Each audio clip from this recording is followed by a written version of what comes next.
which is, or step 2 rather, which is putting these dowels into B and C, which are lined up here, and it's the other side, using that. Okay. The next step is putting these into these holes here on B and C, and so we'll screw that in.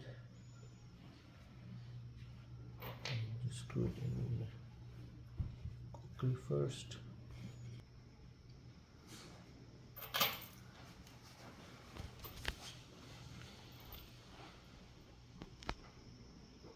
And then we'll tighten them up with a screwdriver.